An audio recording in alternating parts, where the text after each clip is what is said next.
Նոր գտակարան, ընթերցվող հատվածն է Ղուկաս 2, 1-24 համարներ։ Հիսուսի ծնունդը և հովիվների այցը։ Այն օրերին Օգոստոս կայսրից հրաման արձակվեց, որ ամբողջ երկրում մարդահամար անցկացվի։ Այս առաջին մարդահամարը եղավ ասորիքի կուսակալ Կյուրենիոսի ժամանակ, և բոլորը գնում էին արձանագրվելու, ամեն մեկն իր քաղաքը։ Հովսեփն էլ Գալիլեայից, Նազարեթ քաղաքից գնաց Հուդա, Դավթի քաղաքը, որ Բեթլեհեմ է կոչվում, որովհետև նա Դավթի տնից ու սերունդից էր, որպեսզի այնտեղ արձանագրվեր իր նշանած Մարիամի հետ, որ հղի էր։ Երբ նրանք այնտեղ էին, նրա ծննդաբերելու օրերը լրացան, և ծնեց իր անդրանիկ որդուն, խանձաորի մեջ փաթաթեց, դրեց մսուրի մեջ, որովհետև իջևանատանը նրանց համար տեղ չկար։ Այնտեղ դաշտում մնացող հովիվներ կային, որոնք գիշերն իրենց հոտերն էին պահում։ Եվ ահա Տիրոջ հրեշտակը նրանց առաջ կանգնեց։ Տիրոջ փառքը ծագեց նրանց շուրջը ու մեծ վախ ապրեցին, և հրեշտակը նրանց ասաց. «Մի վախեցեք, որովհետև ահա ձեզ մեծ ուրախություն եմ ավետում, որ ամբողջ ժողովրդինն է լինելու։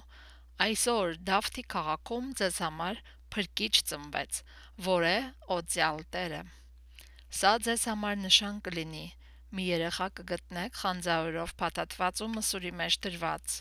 Եվ հանկարծ այն հրեշտակի հետ հայտնվեց երկնավոր զորքի մի բազմություն, որ օրհնում էր Աստծուն և ասում. «Փառք բարձրյալ Աստծուն, երկրի վրա խաղաղություն ու մարդկանց մեջ հաճություն»։ Եվ երբ հրեշտակները նրանց մոտից երկինք բարձրացան, հովիվներն իրար ասացին. «Եկեք մինչև Բեթլեհեմ գնանք ու տեսնենք տեղի ունեցածը, որը Տերը ցույց տվեց մեզ»։ Շտապելով եկան և գտան Մարիամին ու Հովսեփին և երեխային մսուրի մեջ պառկած։ Եվ երբ տեսան, ճանաչեցին նրան այն խոսքից, որ իրենց ասվել էր երեխայի մասին։ Բոլոր լսողներն էլ զարմացան հովիվների պատմածների վրա, իսկ Մարիամն այդ ամենը պահում էր իր սրտում և մտորում։ Հովիվները հետ դարձան, Աստծուն փառաբանելով և օրհնելով այն ամենի համար, որ լսեցին ու տեսան, ինչպես որ ասվել էր իրենց։ Հիսուսի թլպատումը և ընծայումը տաճարին։ Երբ 8 օրերը լրացան, մանուկը պետք է թլպատվեր, նրա անունը Հիսուս դրվեց, ինչպես որ դեռ որովայնում հղացվելուց առաջ կոչվել էր հրեշտակի կողմից։ Իսկ երբ Մովսեսի օրենքի համաձայն Մարիամի մաքրվելու օրերը լրացան, մանկանը բերեցին Երուսաղեմ, Տիրոջը ներկայացնելու, ինչպես Տիրոջ օրենքում է գրված. «Ամեն արու, որ արգանդ բացի, Տիրոջ համար սուրբ կկոչվի»։